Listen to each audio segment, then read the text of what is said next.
ஓம் அமிர்தீஸ்வரி நமக. ஓம் நம சிவாய. மன அமைதியின் ரகசியம் புத்தகத்தில் 4வது அத்தியாயம் பார்த்துக்கிட்டு வரோம். ஸோ நேற்று நம்ம என்ன பார்த்தோம்? எப்போ ஒரு சீடன் ரெடியா இருக்கானோ அப்போ குரு ரெடியா இருக்கார் ஆத்ம ஞானத்தை வழங்குறதுக்கு. ஆனா நாம தான் விழிப்புணர்வு இல்லாம இந்த மாயையில சிக்கி இந்த உலக பொருட்கள் வேணும்னு சொல்லி ஓடிக்கிட்டு இருக்கோம். ஆத்ம ஞானத்தை பெறணும் அப்படிங்கிற விழிப்புணர்வு நம்ம கிட்டதான் இல்லாம இருக்கு. எப்போ அந்த விழிப்புணர்வு வந்து எனக்கு ஆத்ம ஞானம் வேணும்னு நினைக்கிறோமோ அப்போ குரு எப்பயுமே ரெடியா தான் இருக்காரு நமக்கு அதை கொடுக்கறதுக்கு. ஸோ நம்ம அம்மாவும் அப்படிதான் எப்பயுமே ரெடியா இருக்காங்க அப்படின்னு சொல்லி ஃபர்ஸ்ட் கான்செப்ட் பார்த்தோம். அடுத்தது என்ன பார்த்தோம்? நிலையற்றத நாடி நிலையானதை புறக்கணிச்சா நிலையானதையும் நம்ம இழந்துருவோம். அதோடு இல்லாம நிலை இல்லாததும் நம்ம கிட்ட நிலைக்க போறதில்ல. அப்ப நம்ம எதுவுமே பெறாம போயிடுவோம். ஏன்னா வாழ்க்கை ஃபுல்லா இந்த உலக பொருட்கள் பின்னாடி ஓடி ஓடி சம்பாதிச்சாலும் போகும்போது நம்மளுடைய உடல் உட்பட எல்லாத்தையும் நம்ம விட்டுட்டு தான் போய் ஆகணும். அப்ப வாழும் போதே இந்த நிலையில்லாத பொருட்களை விட்டுட்டு நிலையான நம்மளுடைய ஆத்மஸ்வரூபத்தை, இறைவனை, பரபிரம்மத்தை, ஆத்ம ஞானத்தை எப்படி வேணாலும் சொல்லிக்கலாம். ஸோ அதை நோக்கி நம்ம பயணப்படும் போது நாம போகும்போது அடுத்த பிறவி எடுத்தாலும் எங்க விட்டோமோ அங்கிருந்து கண்டினியூ ஆகி நாம இந்த ஸ்பிரிச்சுவல் ஜேர்னி அழகா பண்ணலாம். ஸோ அட் தி எண்ட் இறைவனை போயிட்டு அழகா அடையலாம். அதுக்கப்புறம் நாம பிறவி எடுக்க வேண்டிய அவசியம் இருக்காது. அழகா அந்த பிரம்மத்தோட செட்டில்ட் ஆயிடலாம் இல்லையா? ஸோ அடுத்தது என்ன பார்த்தோம்? அம்மா பாத்தீங்கன்னா ஒரு பிரஸ் மீட்ல உங்களுடைய கடந்த கால வாழ்க்கையை பார்க்கும்போது நீங்க என்ன நினைக்கிறீங்க, இன்னைக்கு இவ்வளவு பெரிய உயரத்துல இருக்கீங்களேன்னு சொல்லி கேட்கும்போது, நான் எப்பயுமே கடந்த காலத்தை பாக்குறதுல எப்பயுமே நான் என்னதான் பாக்குறேன் அப்படின்னு சொன்னாங்க. அதாவது எந்நேரமும் தன்னுடைய ஆத்மஸ்வரூபத்துல அம்மா மூழ்கி இருக்காங்க. இதே நாம என்ன பண்றோம்? இந்த உலகத்துடைய மாயையில மூழ்கி இருக்கோம். அப்படி மூழ்கி இருக்கிறதால இந்த உலக பொருட்கள்லயும் நம்மளை சுத்தி இருக்க மனிதர்கள்கிட்டயும் வரக்கூடிய மாற்றத்தால நம்ம பாதிக்கப்படுறோம். ஏதோ ஒரு விஷயம் மாறுது அல்லது ஏதோ ஒரு விஷயத்தை இழக்கிறோம்னா உடனே நம்ம மனம் பாதிக்கப்படுது. காரணம், நம்ம புற உலகத்துல மூழ்கி இருக்கோம். நாமளும் நம்மளுடைய ஆத்மஸ்வரூபத்துல மூழ்கி இருந்தோம்னா இந்த பாதிப்பு எதுவுமே, இந்த மாற்றம் எதுவுமே நம்மள பாதிக்காது. ஸோ அப்ப நம்மளால நம்மளோட ஆத்மஸ்வரூபத்துல மூழ்க முடியாது. அப்ப நம்மளுடைய ஆத்மஸ்வரூபமா இருக்கிறது நம்மளுடைய அம்மா தான். அப்ப நம்ம அம்மாவே நம்மளுடைய இஷ்ட தெய்வத்துடைய உணர்வுலயே மூழ்கி இருக்கிறது தான் நம்மளுடைய ஆத்மஸ்வரூபத்துல மூழ்கி இருக்கிறதுன்னு சொல்லி பார்த்தோமா? இன்னைக்கு அடுத்து என்ன அம்மா சொல்றாங்கன்னு பார்ப்போம். புற சூழ்நிலை எப்படி இருந்தாலும் அம்மா எப்போதும் அமைதியாக, எதனாலும் பாதிக்கப்படாதவராக இருக்கிறார். நம்மில் பலர் நம்மை சுற்றி எல்லாம் சுமூகமாக நடக்கும் வரை மகிழ்வாக இருப்போம். ஏதாவது இடையூறு ஏற்பட்டால் நமது மனம் அமைதியை இழந்து விடுகிறது. ஓர் உதாரணத்தின் மூலமாக இதை விளக்கலாம். விமான நிலையத்திற்கு போகிறோம். நாம் பயணம் செய்ய வேண்டிய விமானம் தாமதமாக வருவதாக அறிவிப்பு வருகிறது. இதனால் நமது அலுவல் எதுவும் பாதிக்கப்பட போவதில்லை. இருந்தாலும் நாம் மன அமைதியை இழந்து விடுகிறோம். விமான நிலையத்தில் காட்டப்படும் தொலைக்காட்சி நிகழ்ச்சியை நம்மால் ரசிக்க முடிவதில்லை. நமது விமானத்திற்குரிய நிலைய அலுவலகத்திற்கு 5 அல்லது 10 நிமிடங்களுக்கு ஒரு முறை சென்று விசாரிக்கிறோம். உட்கார முடியாமல் இங்கும் அங்கும் நடக்கிறோம். செல்போன் மூலம் வீட்டில் இருப்பவர்களை அடிக்கடி அழைத்து அவ்வப்போதைய நிலவரத்தை கூறுகிறோம். சக பயணிகளோடு வருத்தத்தையும் சிரமத்தையும் பரிமாறிக்கொள்கிறோம். ஓகே, சோ என்ன சொல்றாங்க? நமக்கு எல்லாம் சுமூகமா போற வரைக்கும் மகிழ்ச்சியா இருக்கும். ஏதோ ஒரு சின்னதா ஒரு இடையூறு வந்தா கூட உடனே நம்ம மனசு என்ன பண்ணுது? புலம்ப ஆரம்பிச்சிருது. அந்த மன அமைதியை இழந்துடுறோம். இதை படிக்கும்போது எனக்கு என்ன தோணுச்சுன்னா, ஏதோ ஒரு இடையூறுலாம் வர வேணாம், சும்மா இருந்தாலே என் மனசே எனக்கு ஒரு இடையூறு தான்ற மாதிரி இருந்தது. ஆமா தானே? நம்ம சும்மா இருக்கும் போதே தேவையில்லாத எண்ணங்களை கொண்டு வருதா இல்லையா?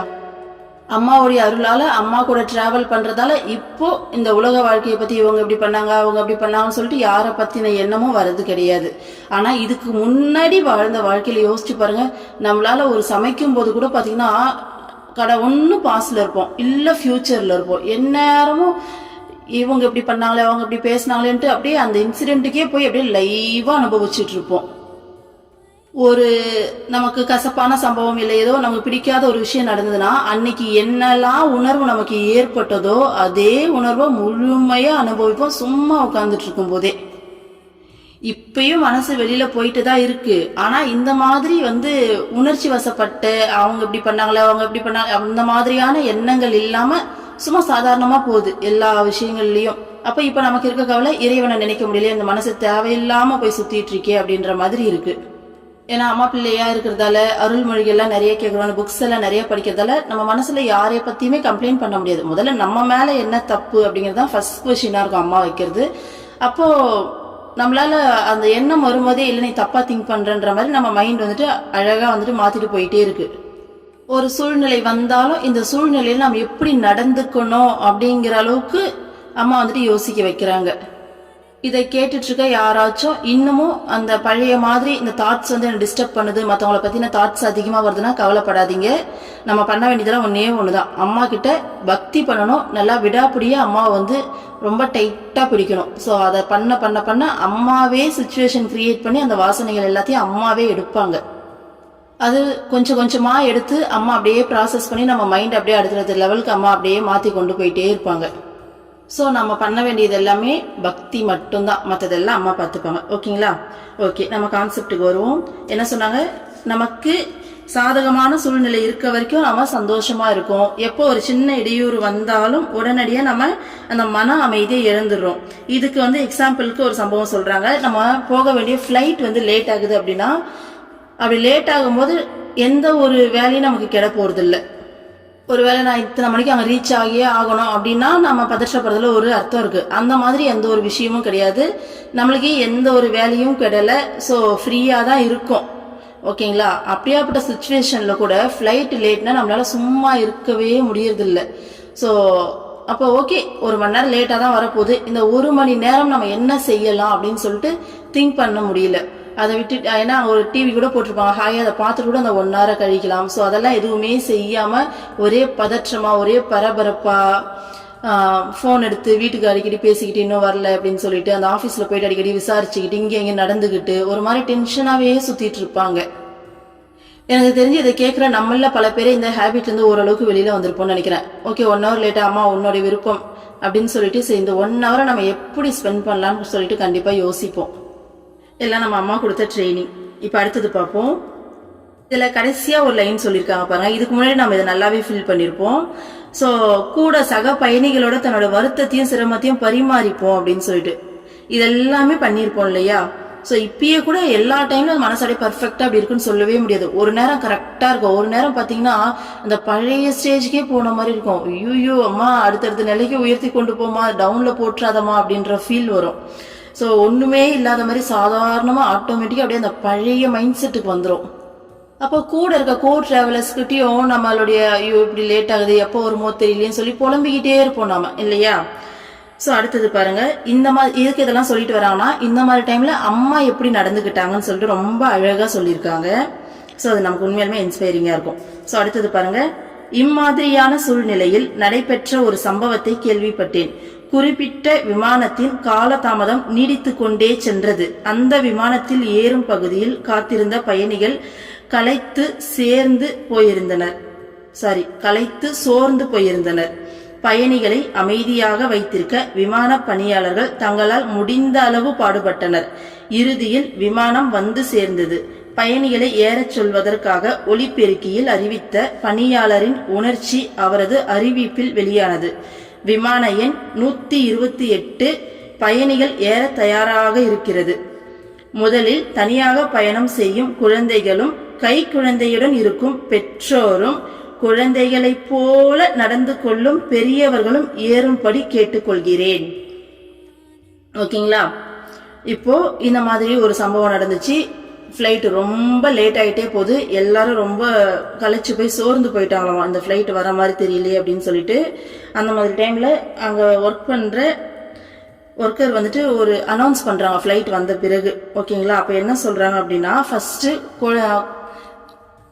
தனியா டிராவல் பண்ற குழந்தைங்க, ஓரளவுக்கு சின்ன வயசா இருக்கும், தனியா டிராவல் பண்ற அந்த குழந்தைங்க, கை குழந்தையோட இருக்கிற பேரண்ட்ஸ், அதே மாதிரி அடுத்து ஒரு வார்த்தை சொல்றாங்க பாருங்க, குழந்தைகளை போல நடந்து கொள்ளும் பெரியவர்களும். ஸோ டீசெண்டா திட்டியிருக்காங்க. வஞ்ச புகழ்ச்சி அணி மாதிரி. இது வஞ்ச புகழ்ச்சி அணின்னு சொல்ல முடியாது, ஏன்னா இவங்க புகழலாம் இல்ல, டீசெண்டா திட்டியிருக்காங்க. ஸோ பெரியவங்க மாதிரியே நடந்துக்கலாம். யாரெல்லாம் குழந்தைங்க மாதிரி நடந்துக்கிறீங்களோ அந்த மாதிரியான பெரியவங்களும் போயிட்டு ஏறிக்கோங்க ஓடி போயிட்டு அப்படின்னு சொல்லியிருக்காங்க. இப்போ அடுத்தது பாருங்க. இதை ஒத்த சூழ்நிலையில் அம்மா மிகவும் வித்தியாசமாக நடந்ததை இங்கே காண்போம். 2006ஆம் ஆண்டு அம்மா வட அமெரிக்க பயணம் மேற்கொண்டிருந்த போது பல சந்தர்ப்பங்களில் விமானங்கள் தாமதமாகின. இருந்த போதிலும் அம்மா புகார் கூறவில்லை, மனக்கசப்பு அடையவும் இல்லை. அமைதியாக இருந்தார். புதிய பஜனை பாடலை பயிற்சி செய்தார். தம்முடன் பயணம் செய்பவர்களின் உடல் நலன் பற்றி விசாரித்தார். சீடர்களுக்கு ஆன்மீக உபதேசம் அளித்தார். தரிசனத்தின் போது இடம்பெற்ற நகைச்சுவையான சம்பவங்களை நினைவு கூர்ந்தார். இவ்வாறு விமானம் தாமதமானதை பற்றி அம்மா சஞ்சலம் அடையவே இல்லை. அம்மாவுடன் பயணம் செய்யும் பக்தர்கள் இம்மாதிரியான தாமதத்திற்கு நன்றி சொல்வார்கள். அம்மா பயணம் செய்யவிருந்த ஒரு விமானம் 2 மணி நேரம் தாமதமானது. சில பக்தர்களுக்கு அம்மா பயணம் செய்யவிருந்த விமானத்திற்கு முந்தைய விமானத்தில் இடம் கிடைத்தது. அம்மாவை நீண்ட நேரம் பிரிந்திருக்க நேருமென எண்ணி அந்த பக்தர்கள் மனச்சோர்வடைந்தனர். அவர்களுள் ஒரு பெண்மணி தான் செல்ல இருக்கும் விமானமும் தாமதமாக வர வேண்டுமென பிரார்த்தனை செய்தார். அதன் பின் அவர் விமான பயண விவரத்தை காட்டும் கம்ப்யூட்டர் அறிவிப்பு திரையை பார்த்தாள். என்ன வியப்பு! அவளுடைய விமான நேரம் குறிப்பிட முடியாத அளவு தாமதமாகி இருந்தது. இதை பார்த்த அவள் மகிழ்ச்சியால் துள்ளி குதித்தாள். அம்மாவிடம் ஓடிப்போய் இந்த செய்தியை கூறி தனது பிரார்த்தனைக்கு அருள் புரிந்ததற்காக அவருக்கு நன்றி கூறினாள். ஸோ இந்த மாதிரி ஃப்ளைட் லேட் ஆகும்போது நாமளா இருந்தாலும் கொஞ்ச நேரம் ஓரளவுக்கு மேனேஜ் பண்ணுவோம். ஆனால் ஒரு லெவலுக்கு மேலே ஒரு 1/2 அன் ஹவருக்கு மேலே 1 ஹவருக்கு மேலேன்னு சொல்லி டைம் எக்ஸ்டெண்ட் ஆக இல்லை திரும்ப இதே விஷயம் நடந்தால் கண்டிப்பாக எரிச்சல் ஆயிடுவோம் இல்லையா? ஆனால் அம்மா பாருங்க, அதுவும் பாருங்க என்ன சொல்லியிருக்காங்க, ட்ரிப்பு நார்த் அமெரிக்கா போகும்போது பல சந்தர்ப்பங்களில்னு சொல்லியிருக்காங்க. ஓகேங்களா? ஸோ ஃப்ளைட் மாறி போகிற மாதிரிலாம் இருக்கும் இல்லையா? அப்போ பல சந்தர்ப்பங்களில் இந்த மாதிரி நடந்திருக்குது. ஆனால் அம்மா ஒரு இம்மி அளவு கூட மன அமைதியை இழக்கவே இல்லையாம்மா. என்னென்ன பண்ணியிருக்காங்க பாருங்க. புதிய பஜனை பாடலை பயிற்சி செஞ்சாங்களாமா. ஸோ அம்மா எப்பயுமே ஆசிரமத்தில் பஜன் பாடுறாங்க இல்லையா, அவங்க எல்லாருக்கும் அம்மா வந்துட்டு பயிற்சி கொடுப்பாங்க, ட்ரைனிங் கொடுப்பாங்க. முன்னாடியே இப்படிதான் பாடணும்னு சொல்லிட்டு அம்மா பாடி கூடவே பாட வைப்பாங்க. ஸோ உள்ள நல்லா ப்ராக்டிஸ் பண்ணிட்டு அதுக்கப்புறமா தான் ஸ்டேஜுக்கு வந்து அவங்க வந்து பெர்ஃபார்ம் பண்ணுவாங்க. ஏன்னா இவ்வளோ டிவோட்டிஸ் இருக்காங்கன்னா யாரையும் அதை டிஸ்டர்ப் பண்ணுற மாதிரி இருக்கக்கூடாது இல்லையா? அதனால அம்மா எல்லாமே ஃபுல் ப்ரிப்பேர் பண்ணிடுவாங்க. அப்போது அந்த நேரத்தை பஜனை ப்ராக்டிஸ் பண்ணுறதுக்காக அம்மா யூஸ் பண்ணியிருக்காங்க ஒரு விஷயம். அடுத்தது கூட இருந்த பயணிகள். ஸோ இங்கே ஆசிரமத்திலேருந்து போனவங்களோ இல்லை சுற்றி மற்ற டிவோட்டிஸாக கூட இல்லை யாராச்சும் வந்தவங்க அவங்களுடைய உடல் நலனை பற்றி கேட்டு விசாரிச்சிருக்காங்க. அம்மா அந்த நேரத்துலையும் ஒரு தர்ஷன் நேரமாகவே மாற்றிருக்காங்க பாருங்க. ஸோ அடுத்தது வந்து பார்த்தீங்கன்னா அங்கே இருந்த சீடர்களுக்கு ஆன்மீக உபதேசம் கொடுத்தாங்களாமா அம்மா. ஸோ அடுத்தது பாருங்க, தர்ஷன் அப்போ என்னெல்லாம் காமெடியாக நடந்திருக்கும் இல்லையா, அம்மா சைடில் பேசி சிரிச்சிட்டு இருப்பாங்க இல்லையா, அந்த மாதிரி சம்பவங்கள்லாம் நினைவு கூர்ந்து அதை பற்றி பேசி சிரிச்சிருக்காங்க அம்மா. அப்போ அம்மா ஒரு இம்மியால கூட மன சஞ்சலம் அடையவே இல்லையம்மா. அப்போ அம்மா கூட போற டிவோட்டிஸ்க்கு இந்த மாதிரி ஃப்ளைட்டு லேட்டா வந்துட்டா ரொம்ப சந்தோஷப்படுவாங்களாம்மா. ஏன்னா அம்மா கூட அவ்வளோ நேரம் வந்துட்டு அங்கே உட்காந்து டைம் ஸ்பெண்ட் பண்ண முடியும் இல்லையா, அதுக்காக. அப்போ அவங்க எல்லாரும் பிரார்த்தனை பண்ணியிருப்பாங்கன்னு நினைக்கிறேன். அதுக்காக தான் அம்மா வந்துட்டு இத்தனை டைம் ஃப்ளைட்டை லேட்டாக விட்டுருக்காங்க போல இருக்கு. இதுலயும் இன்னொரு சம்பவத்தை சொல்றாங்க பாருங்க. கூட பயணம் செய்கிற ஒரு பெண்மணி வந்து பார்த்தீங்கன்னா ஒரு சில பக்தர்களுக்குலாம் முன்னாடி ஃப்ளைட், இந்த ஃப்ளைட்டில் வந்துட்டு டிக்கெட் கிடைக்காம முன்னாடி ஃப்ளைட்டில் டிக்கெட் கிடைச்சிருக்கு. அப்போது எப்படியாச்சும் என் ஃப்ளைட்டும் லேட் ஆகணுமா, அப்போ தான் என்னால் உங்கள் கூட கொஞ்சம் நேரம் இருக்க முடியும். ஸோ ஏன்னா ஃப்ளைட் ட்ராவல் ஃபுல்லாக நம்ம பிரிஞ்சிருக்கணுமே இவ்வளோ நேரம்னு சொல்லி பிரார்த்தனை பண்ணியிருக்காங்க. அவங்க ஃப்ளைட்டும் எதிர்பார்க்காத அளவுக்கு ரொம்ப லேட் ஆகிருக்கு. உடனே அம்மா கிட்ட ஓடி வந்து என்னோட பிரார்த்தனைக்கு அருள் புரிஞ்சதுக்காக நன்றிமான்னு சொல்லியிருக்காங்க. எவ்வளோ சந்தோஷம் இல்லை? ஸோ கூட போகிற ட்ராவலர்ஸ் எல்லாம் நாம தான் வந்து பார்த்தீங்கன்னா போயிட்டு ஃப்ளைட்டுக்காக வெயிட் பண்ணிகிட்ருக்கோம். ஃப்ளைட்டு லேட் ஆகுது, அம்மா கூட இருக்கும். அம்மா வந்து பார்த்தீங்கன்னா பஜன் ப்ராக்டிஸ் தராங்க, நம்ம கூட பேசுகிறாங்க. சரி இப்போ ஹெல்த் எப்படி இருக்குன்னு சொல்லி கேட்குறாங்க. அதுக்கப்புறம் வந்துட்டு ஆன்மீக உபதேசங்கள்லாம் கொடுக்குறாங்க. இப்படி எல்லாம் இருக்கணும்னு சொல்லி அம்மா நமக்கு சொல்லித்தராங்க. அதுக்கப்புறம் நிறைய காமெடியான விஷயங்கள்லாம் சொல்லி அம்மா நமக்குள்ள சிரிக்கிறாங்க. ஓகேங்களா? அம்மா கூட நம்ம நல்லா டைம் ஸ்பெண்ட் பண்ணிகிட்ருக்கோம். இப்போ அடுத்தது சொல்கிறாங்க பாருங்கள். அதே சமயம் விமான நிலையத்தில் அம்மா இல்லை என்றால் இதே பக்தர்கள் பரபரப்பும் சஞ்சலமும் எய்தி மற்றவர்களைப் போலவே நடந்து கொண்டிருப்பார்கள். ஒரு சிலர் விமான கம்பெனியிடம் காலதாமதத்தால் ஏற்பட்ட சிரமத்திற்கு நஷ்ட ஈடு கூட கேட்டிருப்பார்கள். ஆனால் அன்று அம்மா அங்கே இருந்ததால் அந்த காலதாமதம் ஆனந்த அனுபவமாக மாறியது. ஸோ இதே சேம் டிவோட்டிஸே தனியா இருந்தாங்க அப்படின்னா கண்டிப்பா இதே ஒரு மாதிரி பரபரப்பாகி மனசஞ்சலம் அடைஞ்சிருப்பாங்க. ஏன் அங்க அந்த விமான கம்பெனி கிட்ட லேட் ஆனதுக்கு நஷ்ட ஈடு கூட கேட்டு விவாதம் பண்ணிருப்பாங்களாமா. ஸோ அம்மா கூட இருந்ததால இதே விஷயம் இப்போ ரொம்ப ஆனந்தமான அனுபவமா மாறிடுச்சு அப்படின்னு சொல்றாங்க. ஸோ இந்த விஷயத்த நாமளும் நம்ம லைஃப்ல அப்ளை பண்ணிக்கணும். ஏதோ சின்ன சின்ன விஷயங்களுக்கு லேட் ஆகும் போதும் எங்கேயாச்சும் வெயிட் பண்ணும்போது அந்த மாதிரியான டைம்ல நம்ம கொஞ்சம் கூட டென்ஷன் ஆகாம அந்த டைம் எப்படி பயன்படுத்திக்கலாம் அப்படின்னு சொல்லிட்டு யோசிக்கணும். நம்ம அம்மா மாதிரி அம்மாவுடைய அருள்மொழிகள் கேட்கலாம், இல்ல புக்ஸ் ஏதாச்சும் இருந்தா படிக்கலாம், அப்படி இல்லாட்டி ஏதாச்சும் அம்மாவை நினைச்சு பாட்டு கேட்கலாம், இல்ல ஏதாச்சும் உபன்யாசங்கள் அந்த மாதிரி எல்லாம் கேட்கலாம். இல்ல அதெல்லாம் கேட்கும் போது முழுமையா அந்த இறை உணர்வுலயே அப்படியே மூழ்கி போயிடுவோம் இல்லையா. இல்ல ஸ்டோரிஸ் கேட்கலாம்.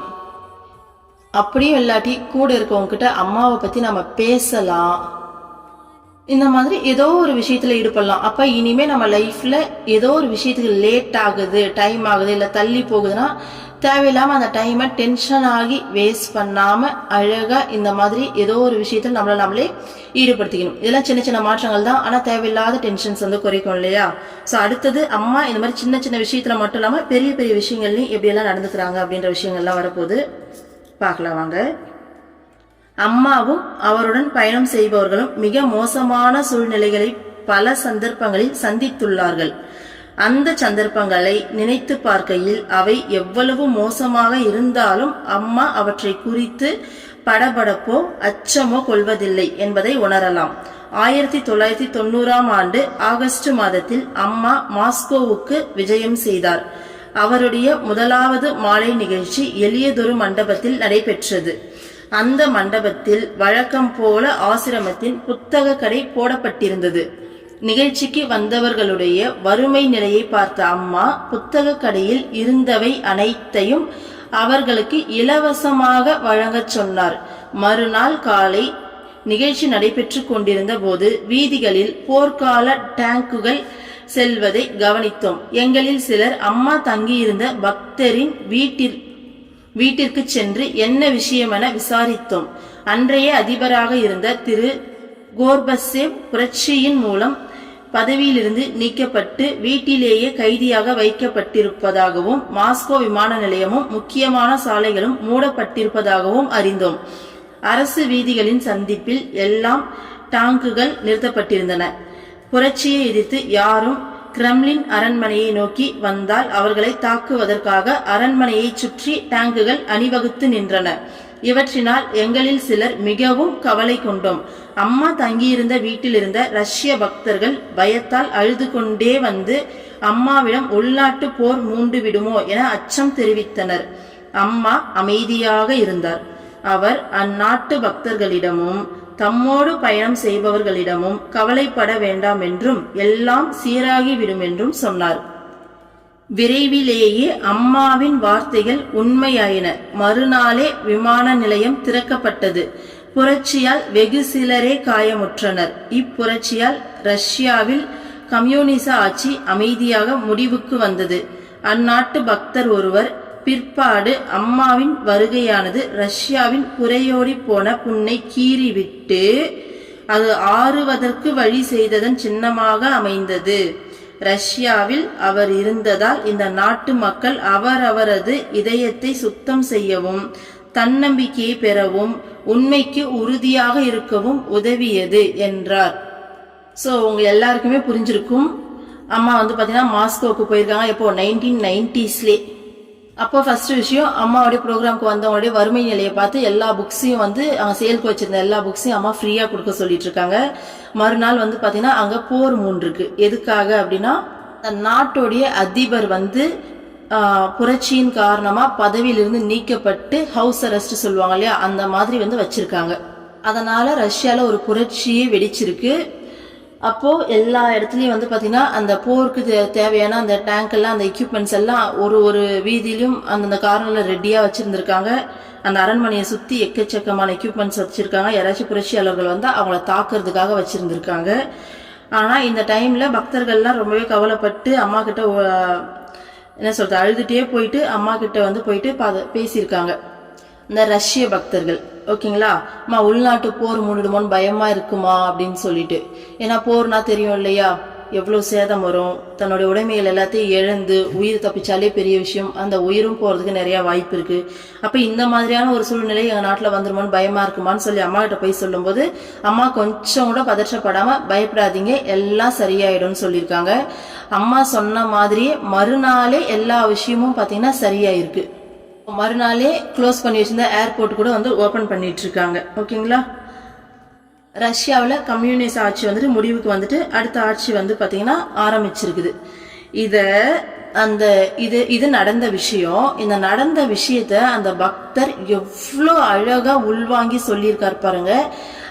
அம்மா ஏன் அவரோட வீட்டுல போய் தங்கினாங்க அப்படிங்கிறதுக்கு அவருடைய அந்த பக்தி, அவருடைய அந்த புரிதல் அம்மா மேல எந்த அளவுக்கு அந்த பக்தரா இருந்தா அவரால் இதை புரிஞ்சிக்க முடியும் அப்படின்னு சொல்லி பாருங்க. இது ஒரு விஷயம் நடந்தது, ஆனா இதை எவ்வளவு அழகா சொல்லியிருக்காரு பாருங்க. அம்மாவுடைய வருகை புறையோடி போன புண்ணை லேசா கீறி அத ஆறுறதுக்கு வழி செஞ்சிருக்கு அப்படின்னு சொல்லியிருக்காரு. இந்த வார்த்தை எப்பேற்பட்ட வார்த்தை இல்ல. புறையோடி போன புண்ணு என்ன, ஆறாம ஒரு மாதிரி காய்ச்சி போன புண்ணு. ஆக்சுவலா ஆனா புண்ணு இருக்கு பயங்கரமா, ஆனா அது வந்து ஆரம்பம் எல்லாம் அப்படியே காய்ச்சி போய் ஒரு மாதிரி ஆனோ அந்த புண்ணை லேசா கீறி அது சரி பண்றது. அப்போ ஆக்சுவலா இங்க வந்து அந்த பிரச்சனை பெருசா இருக்கு. அவ வந்து ஒரு நாள் லைட்டா அந்த போர் சூழ்நிலை மாதிரி லைட்டா ஒரு சுச்சுவேஷனை கிரியேட் பண்ணி அந்த விஷயத்தை கம்ப்ளீட்டா முடிச்சு ரஷ்யாவுக்கே புதுமையான ஒரு ஆட்சி கிடைச்சிருக்கு. அப்ப அந்த பிரச்சனை முடிவுக்கு வந்து ரஷ்யாவில ஆட்சியே மாறி அமைஞ்சிருக்கு. சோ அந்த நாட்டுக்கு அது ரொம்ப நெசசரியான ஒரு விஷயம். அப்ப அம்மா அங்க போனதே இதுக்காக தான் போயிருக்காங்க. அடுத்த லைன் சொல்லியிருக்காரு பாருங்க.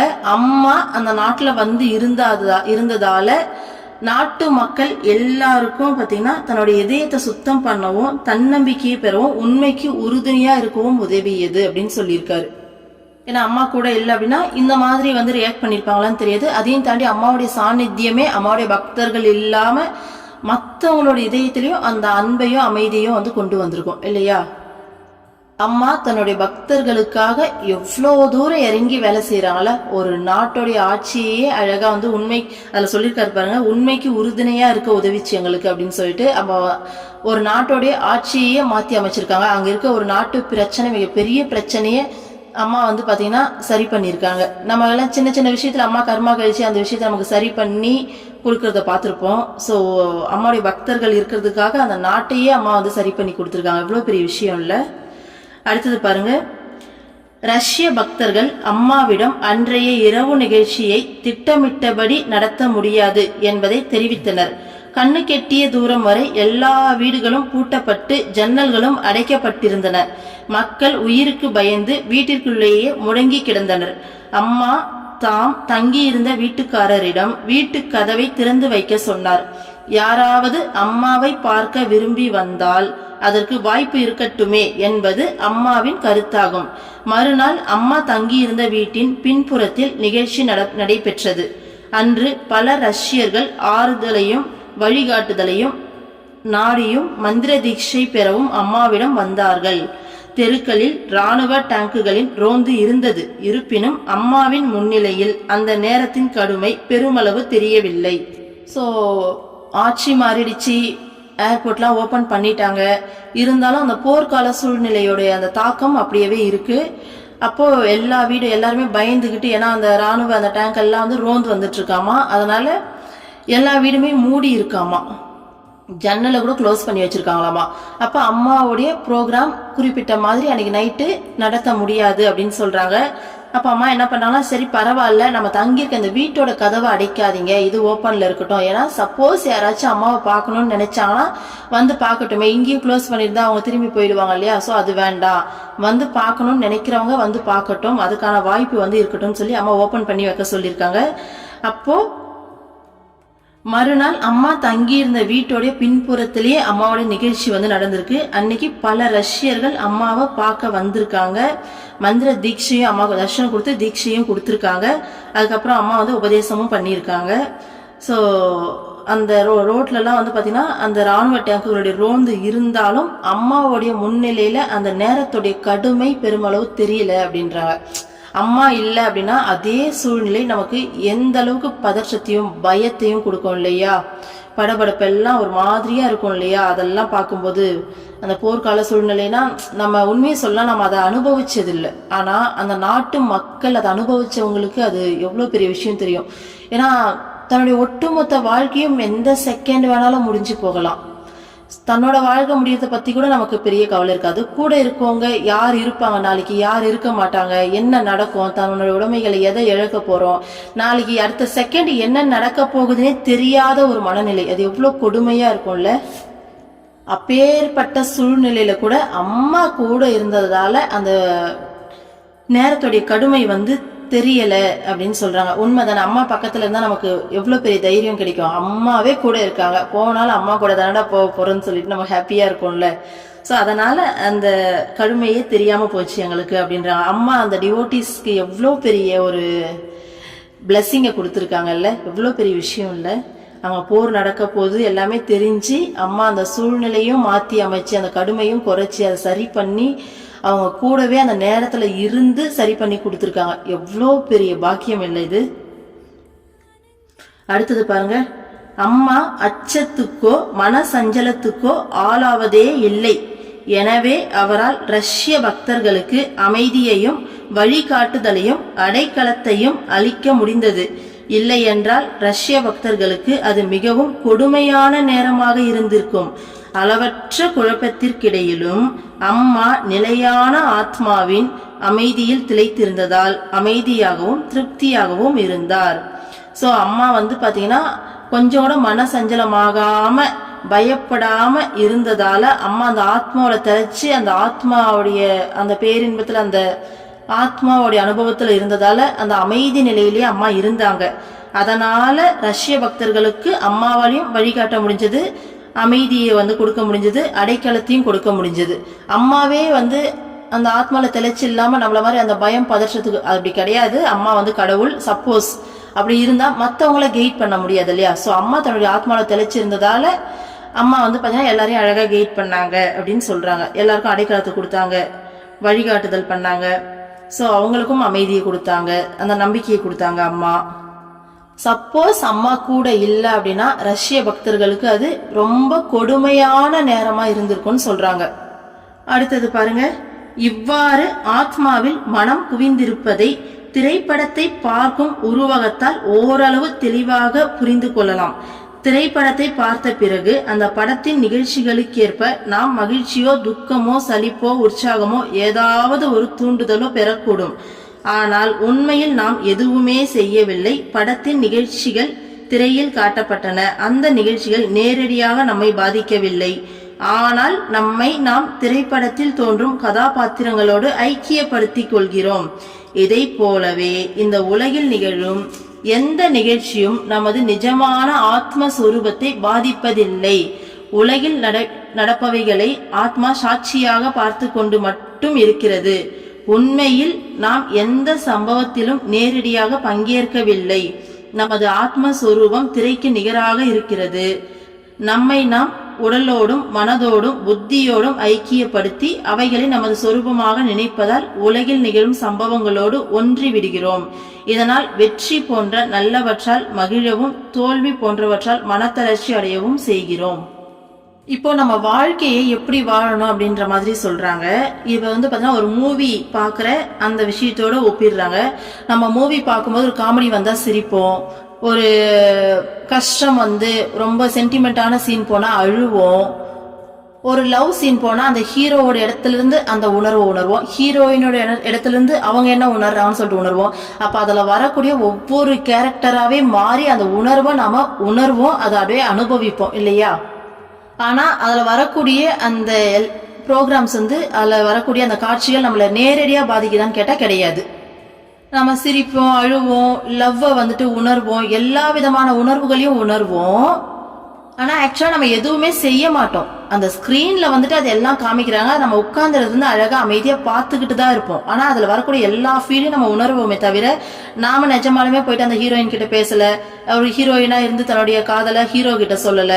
அதே மாதிரி ஒரு காமெடினா நாம போய் அங்க காமெடி பண்ணல, நம்ம எதுவுமே செய்யல. ஆனா வரக்கூடிய காட்சிகளை பார்த்து எல்லா விஷயங்களையும் நாம உணர்றோம், உட்கார்ந்த இடத்துல இருந்தே உணர்றோம். ஆனா அது நம்மள நேரடியா பாதிக்கிறது கிடையாது. ஏன் நேரடியா பாதிக்கலன்னா, நம்ம மூவி பாக்குறோம் அப்படிங்கிற கான்சியஸோட தான் நம்ம அதை பார்த்துக்கிட்டு இருக்கோம். அது நிஜம் கிடையாது, அது மூவி அப்படிங்கிறது நமக்கு தெரியும். அந்த ஒரு உணர்வுல தான் நம்ம அந்த படத்தை பாக்குறோம் இல்லையா? இப்போ நம்ம ஒரு பையனா இருக்கோம், அந்த படத்துல ஹீரோவோட தங்கச்சியை யாரோ ஒருத்த வந்து கூட்டிட்டு ஓடி போயிட்டான்னு வச்சுக்கோங்க. இது மூவி சீனு. அப்போ ஹீரோவோட அந்த கோவம் அப்படிங்கிற உணர்வை நம்ம உணர்வோம். ஆனா நிஜத்துல நம்ம ஒரு பையனா இருக்கோம், நம்மளோட தங்கச்சி யாராச்சும் அந்த மாதிரி ஓடிட்டாங்கன்னா என்ன பண்ணுவோம்? எவ்வளோ டென்ஷன் ஆகும், எவ்வளோ பதற்றப்படுவோம், அடுத்தடுத்த செயல்களில் ஈடுபடுவோம் இல்லையா? ஸோ அந்த ஒரு நிகழ்வு நம்மளை எந்த அளவுக்கு பாதிக்கும்.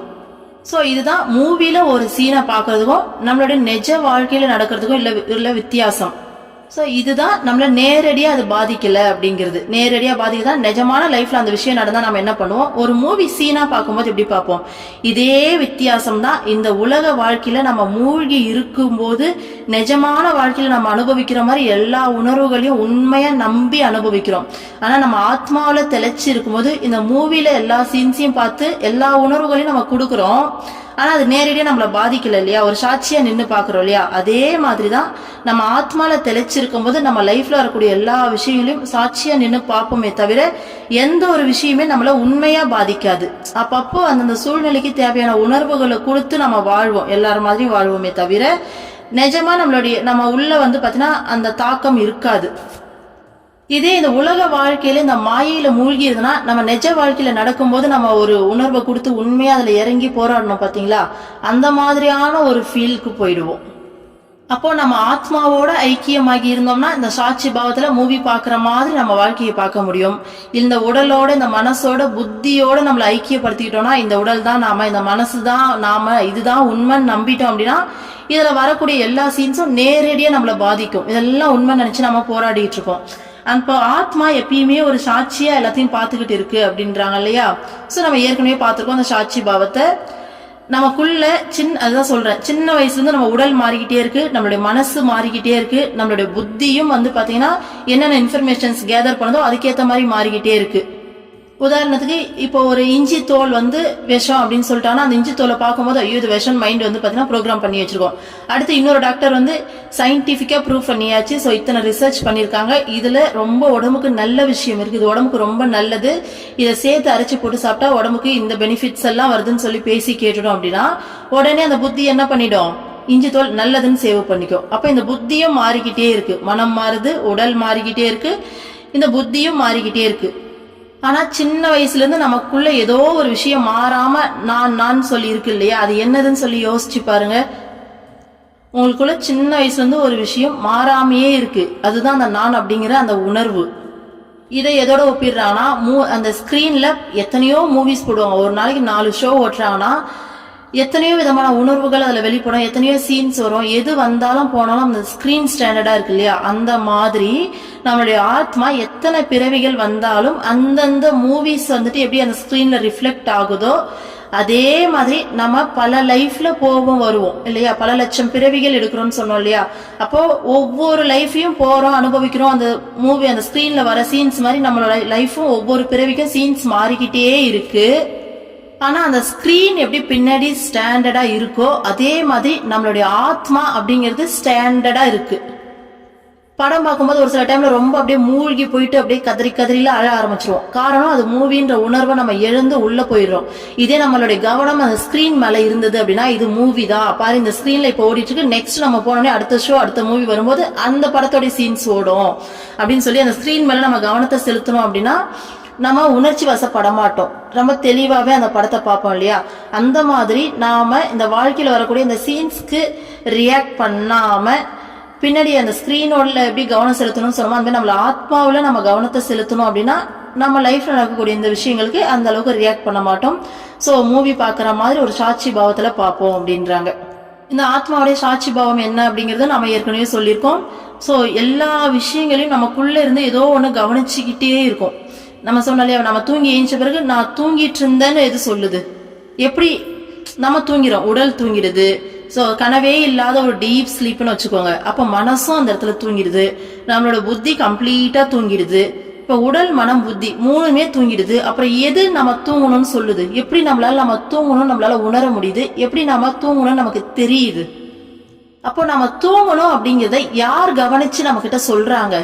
ஸோ எந்நேரமும் நம்ம உடல் என்ன செய்யுது, நம்ம மனம் என்ன செய்யுது, நம்ம புத்தி என்ன செய்யுது, நம்ம சுத்தி என்ன நடக்குதுன்னு சொல்லிட்டு நமக்குள்ள அந்த விழிப்புணர்வு நிலை எந்நேரமும் சாட்சியா இருந்து கவனிச்சுக்கிட்டே இருக்கு. இந்த உடல் பேசுது, இந்த மனசு இப்படி எல்லாம் திங்க் பண்ணுது. நம்மளே பாத்தீங்கன்னா திங்க் பண்ணிட்டு நம்ம ஏன் இப்படி திங்க் பண்றோம், நமக்கு எப்படி எல்லாம் திங்க் பண்ணிட்டோம்ல அப்படின்னு சொல்லிட்டு நமக்குள்ள அந்த ஒரு விழிப்புணர்வு நிலை இருக்கு இல்லையா? எந்த அளவுக்கு அந்த இன்சிடென்ட்ல தேவையில்லாம நம்ம மனசை விட்டுட்டோம்ல, இப்படி எல்லாம் வந்துட்டு நம்மளால யோசிக்க முடியல. அப்போ நம்ம தப்பு பண்ணோன்றத மனசு போன போக்குல போகுது, அது போன போக்குல போயிடுச்சு அப்படிங்கறத கவனிக்கிறது யாருங்க? அதே மாதிரி ஒரு விஷயத்த இந்த விஷயத்துல நான் மனசு யூஸ் பண்ணா புத்தி யூஸ் பண்ணான்றத கவனிக்கிறது யாரு? அப்போ நம்ம செய்யக்கூடிய எல்லா விஷயங்களையும் நமக்குள்ள இருந்து ஏதோ ஒரு விஷயம் கவனிச்சுக்கிட்டே இருக்கு. அதுதான் அந்த விழிப்புணர்வு நிலை, அதுதான் நம்மளுடைய ஆத்மஸ்வரூபம். ஸோ நம்மளை சுத்தி நடக்கிற விஷயங்களா இருக்கட்டும், எந்நேரமும் அது அந்த சாட்சி பாவத்திலிருந்து கவனிக்கிற வேலையை மட்டும்தான் செய்யுது.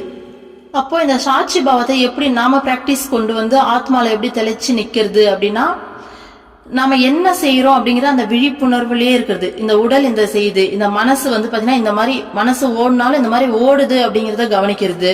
அடுத்து நம்ம புத்தி இந்த மாதிரி இன்ஃபர்மேஷன்ஸை கேதர் பண்ணுது அப்படிங்கறத கவனிக்கிறது. அப்ப நம்ம செய்யக்கூடிய எல்லா விஷயங்களுமே நாம அந்த விழிப்புணர்வோட கவனமா அதை கவனிச்சுக்கிட்டே என்னெல்லாம் பண்றோன்றத அதை கவனிச்சுக்கிட்டே செஞ்சோம்னா, அந்த கவனிக்கிற ஒரு நமக்குள்ள இருந்து ஏதோ ஒரு விஷயம் கவனிச்சுக்கிட்டே இருக்கு பாத்தீங்களா, அந்த கவனத்து மேல கவனத்தை செலுத்தணும். அதுதான் ஆத்மாவில தெளிச்சிருக்கிறது.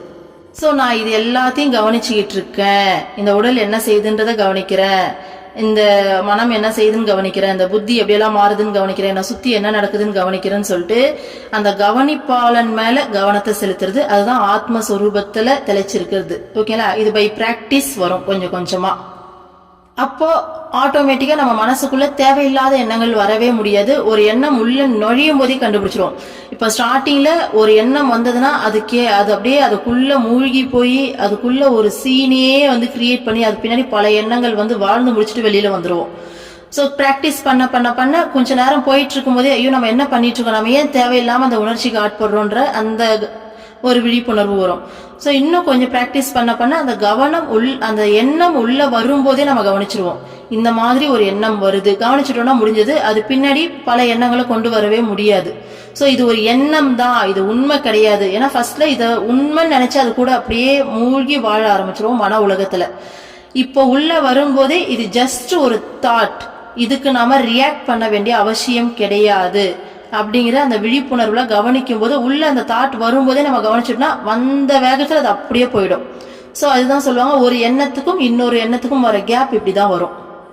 மனசு தொடர்ந்து லபலபலபான்னு பேசிட்டே இருக்குது இல்லையா? அப்படி பேசாம நிறுத்தணும் அப்படின்னா இந்த நம்ம கவனத்தை இந்த சாட்சி பாவத்தை கொண்டு வரும்போது இது பாத்தீங்கன்னா அழகா அந்த எண்ணங்களுக்கு நடுவில் அந்த கேப் விழும். அந்த கேப் விழும்போது நம்ம ஆட்டோமேட்டிக்கா இறைவன் மேல கவனத்தை செலுத்திடலாம். அடுத்த ஒரு எண்ணம் தேவையில்லாம வருதா, அப்போ டக்குன்னு ஓகே இந்த மாதிரி எண்ணம் வருது, இது உண்மை கிடையாது, நாம இதுக்கு ரியாக்ட் பண்ண வேண்டாம்னு சொல்லிட்டு ஓகே இப்ப என்ன சொல்ல வர நம்ம கவனிச்சோம்னாலே அந்த எண்ணம் தானா போயிடும். திரும்பவும் நாம இறைவன் மேல கவனத்தை செலுத்த ஆரம்பிச்சிடலாம். ஓகேங்களா? சோ இதுதான் அந்த ஆத்மஸ்வரூபத்துல நிலைச்சு இருக்கிறது, சாட்சியா இருந்து பாக்குறது. அடுத்தது பாருங்க, திரைப்படத்தில் வரும் நிகழ்ச்சிகளால் பாதிக்கப்படாமல் இருக்க நாம் விரும்பினால் நாம் நமது கவனத்தை அல்லது நம்மை இடைவிடாமல் திரையுடன் ஐக்கியப்படுத்திக் கொள்ள வேண்டும். இதே போல நம்மை உடல் மனம் புத்தி ஆகியவையாக கருதாமல் நமது ஆத்மஸ்வரூபத்தோடு ஐக்கியப்படுத்திக் கொள்ள வேண்டும். இதனால் வாழ்க்கையில் ஏற்படும் வெற்றி தோல்விகளால் பாதிக்கப்படாமல் இருக்க முடியும். வெளி தோற்றத்தில் மெய்ப்பொருளின் மீதும் நிலையற்றதிலிருந்து நிலையான பரம்பொருள் மீதும் நமது சிந்தனையை குவிக்க செய்வதே மன அமைதிக்கான ரகசியமாகும். சோ நம்ம புக்கோட நேம் மன அமைதியின் ரகசியம். அந்த ரகசியத்தை இங்க வெளிப்படுத்திட்டாங்க பாருங்க. ஏன்னா இன்னொரு டைம் படிக்கிறேன் கேளுங்க. வெளி தோற்றத்தில் இருந்து மெய்ப்பொருளின் மீதும் நிலையற்றதில் இருந்து நிலையான பரம்பொருள் மீதும் நமது சிந்தனையை குவிக்கச் செய்வதே மன அமைதிக்கான ரகசியமாகும். ஃபர்ஸ்ட் சொல்லியிருக்க வெளி தோற்றத்திலிருந்து மெய்ப்பொருளின் மீதும், இது ஞான மார்க்கத்துல சொல்றது. நிலையற்றதில் இருந்து நிலையான பரம்பொருள் மீதும், இது பக்தி மார்க்கம். ஓகேங்களா? ஆக்சுவலி ரெண்டுமே ஒண்ணுதான். ஆனா ரெண்டுமே தேவை. நம்ம ஒன்னை விட்டு ஒன்ன பண்ண முடியாது. இப்ப நம்ம இறைவன் மேல கவனத்தை செலுத்தணும். நிலையற்ற பொருட்கள், உலகத்துல இருக்க எல்லா விதமான நிலையற்ற பொருட்கள்ல இருந்தும் நம்மளுடைய கவனத்தை எடுத்து நிலையான இறைவன் மேல நம்ம கவனத்தை செலுத்தணும். அப்படி நாம செலுத்த முயற்சி பண்ணோம் அப்படின்னா நம்ம மனசு பயங்கரமா வெளியே போவோம். ஏன்னா இது வரைக்கும் நம்ம பிராக்டிஸ் கிடையாது. சின்ன வயசுல இருந்து இப்படிதான் வாழ்ந்திருக்கோம். அப்ப திடீர்னு நம்ம இறைவன் மேல கவனத்தை செலுத்தணும்னு நம்ம ட்ரை பண்ணாலும் ஒரு சில நேரம் அது அம்மா போற பிச்சையால நம்ம மனசு அடங்கி ஒடுங்கி அப்படியே பக்தி பண்ணி தள்ளும். நம்ம நினைச்சுப்போம், ஐயோ நம்ம பாத்தியா நம்ம மனசு அப்படி இல்லையே. நான் ஒருவேளை ஸ்டார்டிங் ஸ்டேஜ்ல இருக்கவங்க இதை கேட்டா நான் பயங்கரமா பக்தி பண்ணேன், மனசு வெளியே போலியன்னு கூட நினைக்க தோணும். ஆக்சுவலி இது அம்மா கொடுக்கறது. ஸ்டார்டிங்ல அம்மா கொடுத்து இழுப்பாங்க. ஓரளவுக்கு உள்ள வந்த பிறகு அம்மா ஃப்ரீயா விடுவாங்க. அப்ப விடும்போது பாத்தீங்கன்னா நம்ம மனசு அப்படியே வெளியில போயிட்டு அப்படியே அலைப்பாயும். நம்ம என்னதான் இறைவன் மேல கவனத்தை செலுத்தணும்னு நினைச்சாலும் நமக்கே கொஞ்ச நேரம் இருப்போம். ஒரு பாட்டு கேட்கணும்னா அந்த பாட்டுல அப்படியே அந்த ஃபீல் ஆகி இருக்கும். அப்படின்னா அந்த ஃபீல் அம்மா கொடுக்கறது. ஆனா அம்மா விட்டாங்க அப்படின்னா நம்ம மனசு வெளியில போயிட்டு அப்படியே அலையும். ஓகேங்களா? அப்போ அந்த மனசை நாம திருப்பி இறைவன் கிட்ட கொண்டு வரணும் அப்படின்னா நம்ம மனசை புரிஞ்சுக்கணும், மனசை ஹேண்டில் பண்ண கத்துக்கணும். அதுக்கு இந்த சாட்சிபமும் ரொம்பவே அவசியம். அப்போ நம்ம சொன்ன மாதிரி அந்த ஒரு எண்ணம் உள்ள வரும்போதே இந்த எண்ணம் உள்ள வருது அப்படிங்கறத கவனிச்சிட்டோம் அப்படின்னாலே அந்த எண்ணத்து பின்னாடி போகாம திரும்பவும் நம்ம அழகா இறைவன் மேல கவனத்தை செலுத்திட்டு போயிடலாம். ஓகேங்களா? இதுதான் மன அமைதிக்கான ரகசியமே அப்படின்றாங்க. அடுத்தது பாருங்க, சத்குருநாதர்களுக்கும் நமக்கும் இடையே இருக்கும் வேற்றுமை இதுவே ஆகும். சோ எவ்வளவு பெரிய வார்த்தை பாருங்க. சத்குருக்கும் நமக்கு இருக்க வேற்றுமை இதுதான். ஏன்னா அவங்களுடைய கவனம் அப்படிங்கிறது நிலையில்லாத பொருட்கள் மேல இருக்காது. நிலையான இறைவன் மீதோ அந்த மெய்ப்பொருள் மீதுதான் அவங்களுடைய கவனம் எந்நேரமும் இருக்குது. அவங்களுடைய சிந்தனை அந்த நிலையான மெய்ப்பொருள் மேலதான் இருக்கு, இறைவன் மேலதான் இருக்கு, அந்த பரம்பொருள் மேலதான் இருக்கு. நம்மளுடைய சிந்தனை அப்படிங்கிறது உலக விஷயங்களை வெளிப்பொருட்கள்ல போயிடுது. சோ இதுதான் வித்தியாசம். எப்போ நம்மளுடைய சிந்தனை அடங்கி நம்மளுடைய சிந்தனையை முழுமையா சதா சர்வகாலமோ அந்த இறைவன் மேல பரம்பொருள் மேல குவிய ஆரம்பிக்குதோ அப்ப நாமளும் அந்த இடத்துக்கு போவோம்.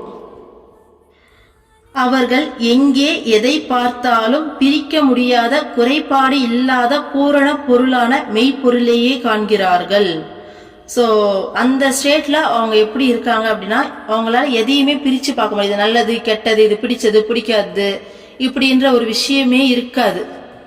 அவங்களோட கண்ணுக்கு எல்லாமே குறையே இல்லாத பூரண பொருளான மெய்ப்பொருளாவே விளங்குது.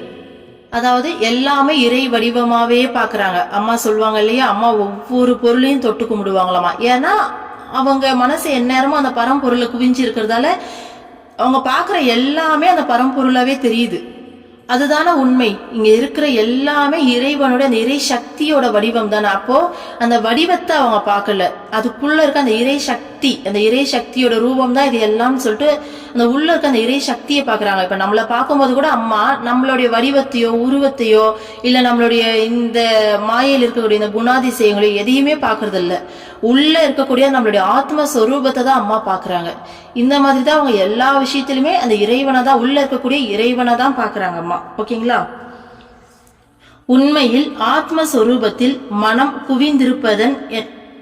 குவிந்திருப்பதென்பது எளிய செயல் என எவரும் கூற மாட்டார்கள். ஏனெனில் ஆத்மா குணம் குறியற்றது. அம்மாவின் குழந்தைகளுக்கு அவர் மீது மனதை குவிய செய்வது பெரும்பாலும் சுலபமாக இருக்கும். சோ என்ன சொல்றாங்க அப்படின்னா, நாம டைரக்டா நம்ம நேத்திய பார்த்தோம் இல்லையா, டைரக்டா நம்மளுடைய ஆத்மஸ்வரூபத்துல மனசை குவிக்கிறது அப்படிங்கிறது அவ்வளோ ஈஸி கிடையாது. ஓகேங்களா? அது சத்தியமா ஈஸியே கிடையாது. ஒண்ணு நம்ம அப்படி குவிக்க ஆரம்பிச்சிட்டோம் அப்படின்னா, ஓ நான் தான் கடவுளா சத்தியமா தோணும். அப்போ நான் தான் கடவுளா, நான் தான் பரபிரம்மமா அப்படின்னு சொல்லி அந்த ஆணவம் வந்துடும். அப்படி இல்லையா, மனசு கண்ட மாதிரி தாறுமாறா இழுத்துட்டு போகும். அவ்வளோ ஈஸியாலாம் அந்த மனசை அடக்கி நமக்குள்ள நம்மளுடைய ஆத்மஸ்வரூபத்துல மனசை வைக்கவே முடியாது. ஆனா நம்ம அம்மா மேல கவனத்தை வைக்கிறது அப்படிங்கிறது நமக்கு ரொம்ப ஈஸி. அம்மாவும் நமக்கு அதில் இறங்கி சப்போர்ட் பண்ணுவாங்க, நமக்கு ஹெல்ப் பண்ணுவாங்க, அந்த உணர்வை நமக்கு கொடுப்பாங்க. அதே மாதிரி முழுமையா வழி நடத்துறாங்க இல்லையா. இப்ப நமக்கு மனசுனா என்ன, அதை எப்படி ஹேண்டில் பண்ணணும், எல்லா விஷயத்தையும் இறங்கி சொல்லி கொடுக்கறது யாரு, நம்ம அம்மா தானே.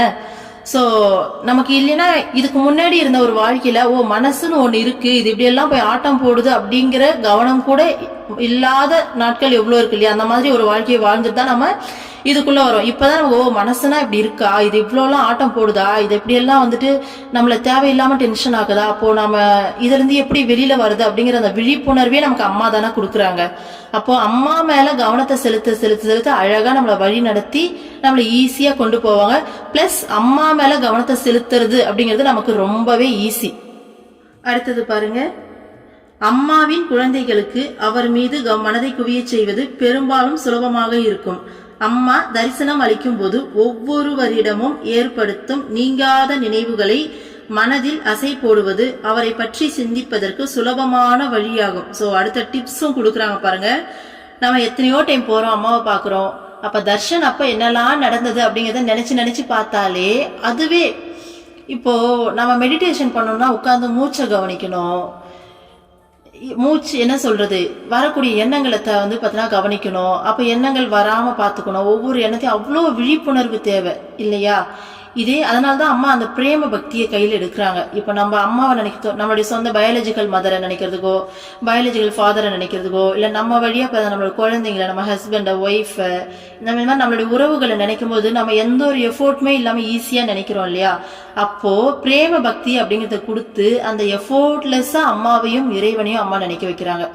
சோ நீ அப்போ அம்மாவை நினைக்கிற அந்த ஒரு செகண்ட் அம்மாவை நினைக்கிறோம் அப்படின்னாலும் அதுவே தியானம், அதுதான் மெடிடேஷன், அதுதான் நம்மளுடைய ஆத்மஸ்வரூபத்துல நிலைச்சு இருக்கிறது. எவ்வளோ ஈஸி பண்ணி அம்மா தராங்கல்ல. அப்ப அதுக்கு இன்னமும் ஈஸியா டிப்ஸ் சொல்றாரு சுவாமிஜி. நம்ம ஒவ்வொரு டைமும் தர்ஷன் போகும்போது என்னெல்லாம் நடந்ததோ அந்த விஷயங்களை நம்ம நினைச்சு பார்த்தாலே, இப்ப ஒரு விஷயத்த நினைச்சு பாக்குறது, அதுவும் நம்ம அம்மா கிட்ட தர்ஷன் போனதெல்லாம் நினைச்சு பாக்குறதுங்கிறது நமக்கு எவ்வளவு ஒரு ஈஸி பிளஸ் சந்தோஷமான விஷயம் இல்லையா. அப்ப இவ்வளோ ஈஸியா உன்னால உன்னுடைய ஆத்மஸ்வரூபத்துல நிலைச்சு நிக்க முடியும், உன்னால மெடிடேஷன் பண்ண முடியும்னு சொல்லி தராங்க. எவ்வளவு பெரிய விஷயம் இல்லையா. ஏன்னா அந்த காலத்துலலாம் பார்த்தா 10,000 வருஷம் தவம் பண்ணாங்க, இத்தனை வருஷம் தவம் பண்ணாங்க. ஸோ துருவன் கதையை கேட்டேன் கடைசியா.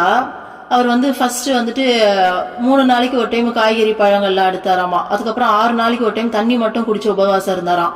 அப்புறம் 9 நாளைக்கு ஒரு டைம் பாத்தீங்கன்னா காத்த மட்டும் சுவாசிச்சு தவம் பண்ணாராமா, 5 வயசு குழந்தை. அடுத்து 12 நாளைக்கு ஒரு டைம் அந்த காத்த கூட சுவாசிக்காம தவம் பண்ணானாமா. அப்போ எவ்வளோ பெரிய விஷயம் இல்லையா.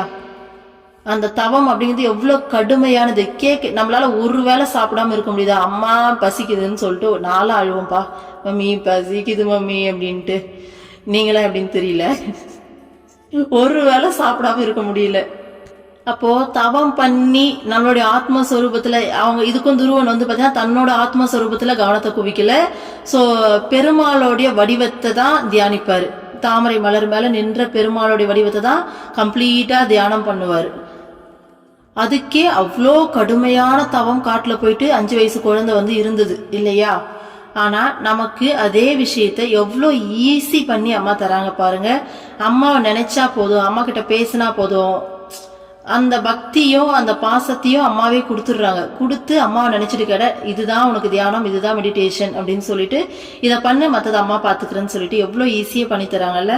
ஸோ அதுலயும் இன்னும் ஈஸியா அம்மா கூட இருந்த அந்த அந்த மொமெண்ட்ஸை அசை போடுறது, அதை நினைச்சு பார்த்தாலே அதுவே மெடிடேஷன் அப்படின்றாங்க. அதுவே உன்னோட ஆத்மஸ்வரூபத்துல நிலைச்சு நிக்கிறது அப்படின்றது. அடுத்தது பாருங்க, அம்மா ஆத்மஸ்வரூபத்தில் முற்றிலும் ஐக்கியமாகி இருக்கிறார். ஆகவே அவர் மீது மனம் குவிந்திருப்பது ஆத்மா அல்லது ஆண்டவன் மீது மனம் குவிப்பதற்கு நிகராகும். இறைவனை பற்றிய உணர்வுக்கு அம்மா அமைத்துள்ள இந்த பாலம் அவருடைய குழந்தைகளுக்கு கிடைத்துள்ள பெரும் பேராகும். சோ அதுதான் அம்மாவை நம்ம மெடிடேஷன் பண்ணாலே இறைவனை மெடிடேஷன் பண்ணதுக்கும் நம்மளோட சொந்த ஆத்மாவை மெடிடேஷன் பண்ணதுக்கும் மனசை குவிச்சிருக்கிறதுக்கும் ஈக்குவல். ஓகேங்களா? அதுக்கும் இதுக்கும் எந்த டிஃப்ரென்ஸும் கிடையாது. அப்போ இறைவனை பத்தின உணர்வுக்கு அம்மா அமைச்சிருக்கிற இந்த பாலம் அப்படிங்கிறது நாம் அவங்களுடைய குழந்தை, அம்மாவுடைய குழந்தையா இருக்க நமக்கு கிடைச்ச பெரும் பேரு அப்படின்னு சொல்றாரு. உண்மைதானே? உண்மையா சொல்றேன், நம்மள மாதிரி லக்கியஸ்ட் சோல்ஸ் இந்த யூனிவர்ஸ்லயே கிடையாது. சத்தியமா நம்மளால இதை அடிச்சு சொல்ல முடியும். ஏன்னா எல்லாருமே ஒவ்வொரு ஆத்மாவும் பண்ற டிராவல் அப்படிங்கிறதே அம்மாவை அடையிறதுக்கு தான். அம்மா தான் வந்து பாத்தீங்கன்னா அந்த நான் ஏற்கனவே சொல்லியிருக்கேன் இல்லையா, அந்த ஹையஸ்ட் ரீச்சிங் பாயிண்ட்டை எல்லா ஆத்மாவும் எல்லா சோல்ஸும் டிராவல் பண்ணி போய் அடையக்கூடிய அந்த ரீச்சிங் பாயிண்டே அம்மாவா தான் இருக்காங்க. இப்போ அப்பேற்பட்ட அந்த பரபிரம்மே இறங்கி ஒரு உருவெடுத்து நமக்கு குருவா வந்துட்டாங்க. குருவா வந்தது கூட விஷயம் கிடையாதுப்பா. குருவா வந்து எப்ப மெடிடேஷன் பண்ணு, கண்ணை மூடு, மூச்சை கவனி இப்படின்னு சொல்லாம பக்தி மார்க்கத்துல கொண்டு போறாங்க. பாத்தீங்களா எவ்வளோ ஈஸியா? முதல்ல வந்த உடனே அம்மாவுக்கும் நமக்கும் நல்ல ஒரு பாண்டிங்கை கிரியேட் பண்ணிக்கிறாங்க. நல்லா யோசிச்சு பாருங்க, நம்ம லைஃப்ல அம்மாவை தவிர வேற யார் கூடவாச்சும் பார்த்த உடனே இந்த பாண்டிங் கிரியேட் ஆகுமான்னு பாருங்க. யார் கூடயுமே இருக்க. ஒருத்தர் பாக்குறோம் அப்படின்னா கண்டிப்பா பழகிறதுக்கு டைம் எடுப்போம், 1008 சிந்தனை வரும் இல்லையா? ஆனா அம்மா கிட்ட மட்டும் எப்படி நமக்கு இந்த பாண்டிங் கிரியேட் ஆகுது? ஏன்னா அம்மா பரமாத்மா, நாம அவங்களுடைய ஜீவாத்மா. அம்மா கட்டி போடுறாங்க நம்மள, அந்த உணர்வால, அந்த அன்புங்கிற உணர்வை அப்படியே போட்டு அப்படியே கட்டி போடுறாங்க. கட்டி ஒரு இழுத்தா அம்மா கிட்ட போயிட்டு விழுந்துடுறோம். அப்போ எவ்வளோ ஈஸியில் இந்த பக்தி மார்க்கம் அப்படிங்கிறது. அந்த உணர்வையும் அம்மா கொடுத்துடுறாங்க, கொடுத்துட்டு அப்படின்றாங்க. அப்போ அம்மாவை நினைச்சாலே போதும், நாம வந்து பாத்தீங்கன்னா எல்லா மெடிடேஷனும் பண்ணதுக்கு ஈக்குவல்ன்றாங்க. இதை விட ஈஸியா இறைவன் அடையிறதுக்கு அப்படிங்கிறது சத்தியமா வாய்ப்பே கிடையாது. பத்தாவதுக்கு அம்மா கூட இந்த மாதிரி உறவுல இருக்கணும். நம்ம ஏற்கனவே குரு கீதையில நல்லா படிச்சிருப்போம், எல்லா விஷயமே சொல்லியிருப்பாங்க. தேவர்கள் கூட ஏங்குவாங்களாம். ஒரு சத்குரு பரபிரம்மே குருவா வந்து இப்படி உட்காந்து நமக்கு பண்ணும்போது நம்மளுடைய அந்த சீடர்களை பார்த்து தேவர்களுக்கே ஏக்கமா இருக்குமா, இந்த வாய்ப்பு எங்களுக்கு கிடைக்காதா அப்படின்னு சொல்லிட்டு நமக்கு அவ்வளோ ஈஸியா போயிட்டு அம்மா கிட்ட நம்ம உறவாடிட்டு வரோம், பழகிட்டு வரோம், ஹக் பண்றோம். அம்மா நம்மளை இங்கிருந்து ஒவ்வொரு செகண்டும் வழி நடத்துறாங்க. இந்த தியானம் மெடிடேஷன்லாம் அதை முடிச்சு அவங்களுடைய விஷயத்துல சக்சஸ் ஆனாதான் அவங்க வந்து பாத்தீங்கன்னா அந்த சந்தோஷத்தை அனுபவிக்க முடியும். அது வரைக்கும் கடுமையான தவம் பண்ணணும். ஸோ பசி அடக்கணும், தூக்கத்தை அடக்கணும், தன்னுடைய 5 புலன்களையும் அடக்கி அந்த மெடிடேஷன்லாம் பண்ணணும். அப்போ அது வரைக்கும் ரொம்ப கஷ்டமான பாதை, ரீச்சிங் பாயிண்ட். அந்த அவங்க அதுக்கு நடுவில் வரையா சோதனைகள்லாம் வைப்பாங்க. நம்ம எத்தனை சீரியல்ல பார்த்துருப்போம். ஸோ காற்றை விடுவாங்க, மழையை விடுவாங்க, வெள்ளத்தை விடுவாங்க. பத்தாவதுக்கு மோகினி அவதாரத்துல பெருமாளே இறங்கி வருவாரு. ஸோ இவ்வளோ சோதனைகளையும் முடிச்சு கடைசியாக தான் வந்து பார்த்தீங்கன்னா அவங்களுக்கு அந்த சந்தோஷம் அப்படிங்கிறது கிடைக்கும். ஆனா நமக்கு வந்து பார்த்தீங்கன்னா அம்மாவை பார்த்த அந்த நொடியிலிருந்தே நம்ம அந்த சந்தோஷத்தை அனுபவிக்க ஆரம்பிச்சிடுறோம். இதுக்கு முன்னாடி நம்மளோட வாழ்க்கையும் இப்ப இருக்க வாழ்க்கையும் அப்படியே கம்பேர் பண்ணி பார்த்தா நம்ம எந்த அளவுக்கு சந்தோஷத்தை அனுபவிக்கிறோங்கிறது நமக்கு நல்லாவே தெரியும். அவ்வளோ ஒரு சேஃப் ஹேண்ட்ல இருக்கும். எது நடந்தாலும் அம்மா நீ இருக்கிறல்லம்மா அப்படின்னு சொல்லிட்டு அம்மாவை அனுபவிக்கிறோம், சந்தோஷமா அனுபவிக்கிறோம். ஸோ அம்மாவை பார்த்த அந்த செகண்ட்ல இருந்தே நமக்கு சந்தோஷமா ஆரம்பிச்சிருது. நம்மளுடைய டிராவலே முழுமையா சந்தோஷம்தான். நம்ம ஒரு கடுமையான தவம் புரிஞ்சு அந்த சந்தோஷத்தை அடையணும் கிடையாது. நம்மளுடைய டிராவலையே அம்மா சந்தோஷமா மாத்தி கொடுத்துட்டாங்க. ஸோ சந்தோஷமா அனுபவிச்சுக்கிட்டு அம்மா கையை பிடிச்சிட்டு வா, அம்மா கூட்டிட்டு போறேன்னு சொல்லி கூட்டிட்டு போறாங்க. இதுல நமக்கு அம்மாவுடைய அரவணைப்பு கிடைச்சிருது. அப்போ அம்மாவோட அரவணைப்புல அது எவ்வளவு சுகம். ஒரு கை குழந்தைக்கு அம்மா கையில தூக்கிட்டு அது எவ்வளவு சுகமா ஃபீல் பண்ணும். கீழே போட்டாலே வீர்னு அழும் அப்படியே, ஆனா கையில தூக்கிட்டா அப்படியே நிம்மதியா இருக்குல்ல. அந்த மாதிரி அம்மாவுடைய அரவணைப்பை கொடுத்துடுறாங்க, அவங்களுடைய பாதுகாப்பை கொடுத்துடுறாங்க, அவங்களுடைய ஸ்பரிசத்தை கொடுத்துடுறாங்க. அப்ப அந்த சுகத்திலேயே சந்தோஷமா இந்த டிராவல் அம்மாவோட கையை பிடிச்சிட்டு எவ்வளவு அழகா பண்றோம்ல. இந்த ரோடு கிராஸ் பண்ணும்போது ஒரு குழந்தை தனியா கிராஸ் பண்ண முடியாது, பல வண்டிங்க வேக வேகமா வந்துட்டு இருக்கும் அந்த பைபாஸ்ல எல்லாம். இதே ஒரு அம்மா கையில ஒரு குழந்தை ஏறி உட்காந்துருச்சுன்னா அது எதை பத்தியுமே கவலைப்பட வேண்டாம், சுத்தி எல்லாத்தையும் என்ஜாய் பண்ணிட்டு சிரிச்சுக்கிட்டே போலாம். அம்மா அழகா கூட்டிட்டு போயிடுவாங்க. அந்த மாதிரி அம்மா நம்மளெல்லாம் தூக்கி வச்சு கூட்டிட்டு போயிட்டு இருக்காங்க.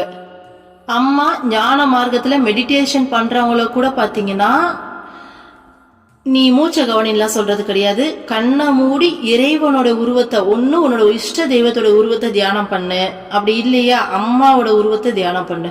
அவ்வளவுதான். உனக்கு வெளியில இருக்க அம்மாவை பார்க்காத, கான்சென்ட்ரேட் பண்ணதா, உனக்கு உள்ளுக்குள்ள இருக்க அம்மாவை கான்சென்ட்ரேட் பண்ணுன்னு தான் அம்மா சொல்லி தருவாங்க.